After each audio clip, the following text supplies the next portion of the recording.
పునరావాస కేంద్రాలకు వచ్చి పోలీసుల జులుం, నిర్వాసితుల ఆర్ధనాదాలతో దద్దరిల్లిన ఖమ్మం. దాళ్ళ మీద లాఠీ చార్జీలు చేస్తారు. మీరు ఎవరి మీద లాఠీ చార్జీలు చేయాలి చెప్పుండ్రి ఒక మాట. ఇప్పుడు నేను అడుగుతా, ఈడ మన అశోక్ నగర్ కాడ విద్యార్థులు ధర్నా చేస్తే వాళ్ళ మీద లాఠీ చార్జ్. ఒక పోలీసోడు మనమే ప్లే చేసినాం కదా, వాడేం పోలీసోడు, వాడికి ఎట్లు ఇచ్చిన ఉద్యోగాలు అంటే బాధపడతారు. ఆ మాట నేను అనద్దు కానీ ఒక పచ్చి బూతుతోని వాడి ఆ ఉద్యోగం ఇవ్వని ధర్నా చేసే విద్యార్థిని పట్టుకొని అమ్మను అక్కను పట్టుకొని తిట్టడం. ఆ బూతులు పేదల ప్రభుత్వం. ఆ పేదలే మీకు శాపాలు పెడతా ఉన్నారు. నీకు న్యాయం ఎట్లయితుంది రేవంత్, నా ఇల్లు ఎందుకు కూల్చినావు, నేను నమ్ముకున్నందుకు, నీ ప్రభుత్వానికి ఓటేసినందుకు రేవంత్ అని ఒక అమ్మ నిండుగా 2 చేతుల నిండా మట్టెత్తి పోసింది. వాళ్ళు పేడాటెస్ట్లు అంటావా? ఇప్పుడు వీళ్ళందరికీ ఒక ఆయన హెడ్ ఉంటాడు, అలీబాబా 40 దొంగల లెక్క ఒత్తడిగా. అవు ఇందావు 2 సంవత్సరాలనే ఇన్ని చేయగలిగినాము.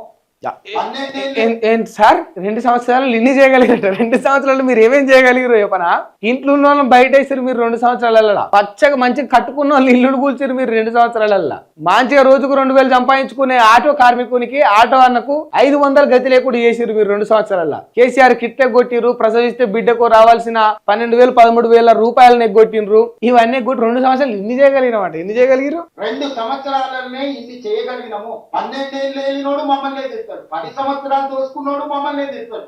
మమ్మల్ని కాదని వాళ్ళ ఓటు వేయమంటారు. అందుకే ఓటర్లకు నేను స్పష్టంగా విజ్ఞప్తి చేస్తున్నాను. 12 సంవత్సరాల మోడీ గారి పరిపాలన, 10 సంవత్సరాల చంద్రశేఖరరావు గారి దోపిడీని, 2 సంవత్సరాల మా సంక్షేమాన్ని, అభివృద్ధిని బేరీజు వేసుకుని మీరు తీర్పు ఇవ్వండి.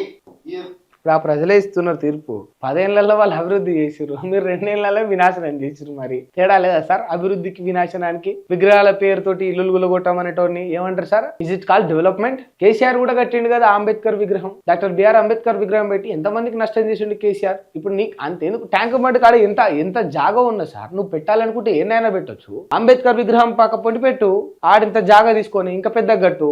ఉన్న కాడ డెవలప్మెంట్ అయిన కాడ చేసుకోవాలి కానీ కేసీఆర్ కు మించి నా మార్క్ ఏం తక్కువ లేదని చూపించుకునే ప్రయత్నంలో మా పుట్టలు ఎందుకు కొడతారు?